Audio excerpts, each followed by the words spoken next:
more Shoo, Fabulous Muscles. So personal and honest and experimental and creative and fun, and loved Shoo, still do. Sonic Youth. This is of course Sister. The Stooges were big for me and my friends. Something I probably just picked up, Jefferson Airplane. Essential Clash. I've been looking for my London Calling album, but yeah, I think I just have this one now. Ed Harcourt. Funny thing is, I have a fond memory of Ed Harcourt because when I turned 18, I went to Oslo and I saw 3 concerts, and they were probably 3 of my really like big bands at the time. On the Thursday, I saw Ed Harcourt live. On the Saturday, I saw Interpol, probably on the Antiques tour. And on the Sunday, I saw Muse, which was also a big band for me at the time. It was quite a memorable weekend for me. And more Sabado. And I also got Bake Sale, which I couldn't find in the collection. This one, Billy Corgan, I think it's a solo career highlight. Something of a gothic synth pop masterpiece, and I'm not kidding. This is one of the CDs I've listened back to, and it's so much better than what I remember. I was probably a bit disappointed at the time, but what a great album. Mina Loy, Walking Shade, brilliant single. So surprised to find how good that album holds up. More Pumpkins B-sides, I guess. We have Manic Street Preachers, and the only album I think I have in the collection. We have The Walkmen, one of the big bands. I should have the debut somewhere. This is Bows and Arrows, and it's such a great album. I wish I had it on vinyl. You have the song The Rat, which is clearly one of my favorite tracks of all time. So let's see. Tom Waits. I'm not the biggest Tom Waits fan, I guess, today, but I was really into him when he released albums like these.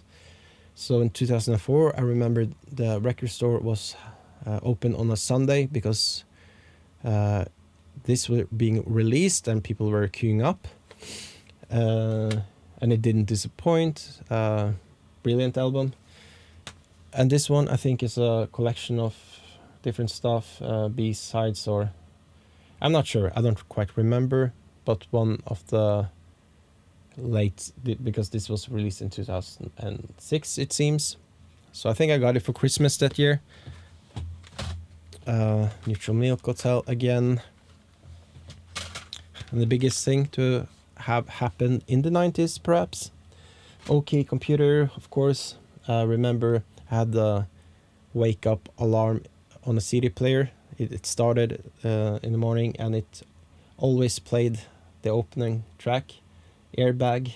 When I was 12 years old, I listened to this CD start every morning before going to school. So when I hear Airbag, I'm thinking wake up alarm. Hail to the Thief. Great radioed album from 2003, perhaps. Did I already show this? Perhaps I have 2 of my favorite Nick Drake albums. This one is a classic, indie classic, nice album. We're into it at the time. Lost interest. It's still, of course, beautiful music, but I'm a bit bored. The Smiths. Don't have a lot of Smiths albums. This is Louder Than Bombs, so best of, right? Pumpkin single, Avador, Closer. Joy Division was quite an important band, of course, in high school. Placebo as well. Placebo even earlier than high school. I mean, remember, of course, the debut self-titled Placebo album and Nancy Boy and all those songs and that CD I played over and over and over again. So that was a big album for me, and Placebo throughout the 2000s. Yeah, important stuff. And also this guy, Patrick Wolf, young, brilliant musician. I think he was very young when he released his debut. Great songwriter early on and experimented a lot with music, and this is more refined, and it's a very beautiful album. And yeah, this was important at the time. The Suicide album we discovered in high school. The bands I already mentioned. This was a band that I think people have forgotten about, but I remember discovering the Walkmen and the French Kicks, and they were on par. Of course, the Walkmen had a long career, but these guys kind of disappeared after maybe an album or two. Kind of draws on the Strokes, but have their own sound in some ways. I'm not sure if it holds up, but I really liked it at the time. This is My Blood Valentine, you know it, Isn't Anything, one of my favorite albums ever. Tindersticks, yeah, maybe an odd thing for a 16-year-old to be into, perhaps. We have more Pumpkin EPs from the box set. I don't actually have that box anymore. I don't know what happened. This I recently got on vinyl along with the other Sugar albums. Let's see here. Kings of Leon, I think this was the biggest album from them for us. Me and my friends listen to this a lot. This is also a Bobby Kahn album without cover. Produced by Jim O'Rourke, 98 actually. I seem to remember buying this at the time it was released. Bobby Kahn for some reason. Jeff Buckley, Grace, a bigger album, still a big album. Nine Inch Nails, of course. Still fascinated with the production and the invention on the album, but I don't think I connect as much with the lyrical content as I did when I was a very emotional 16-year-old. Yeah. More Nine Inch Nails. And this is an album by the band And You Will Know Us by the Trail of Dead.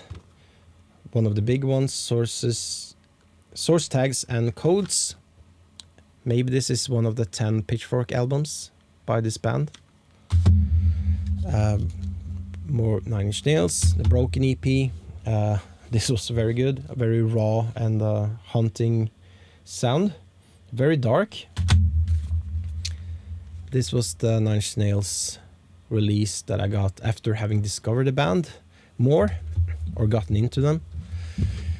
I see that I have quite a few Eels record. I'm not sure how big of an Eels fan I actually was, but this one was big. And this one was quite nice sounding. Mellotrons and beautiful stuff. And this one I remember just not liking, I think. Explosions in the Sky. I think this one was the great one. Those Who Tell the Truth Shall Die. And Talking Heads. With a DVD apparently. Kiss Me, Kiss Me, Kiss Me.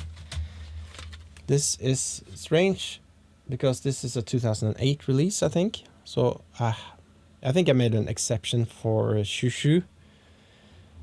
So yeah, for some reason bought a CD long after I've quit buying CDs. The soundtrack for Taxi Driver. Taxi Driver was my favorite film around the age 12, I think. Wonder what that says about me as a person. Okay, Husker Du, Candy Apple Grey, brilliant one. Vincent Gallo. You can say what you will about the guy, but he made some beautiful music. Yeah, it's a beautiful album. The Strokes, The Sophomore didn't disappoint. It was very short, I remember, but very great songs on here. Reptilia, right? Foo Fighters, Raw Power. If you liked the video, please give me a thumbs up, leave a comment, subscribe, all the good things. Thanks for watching, guys, and I'll see you in the next one.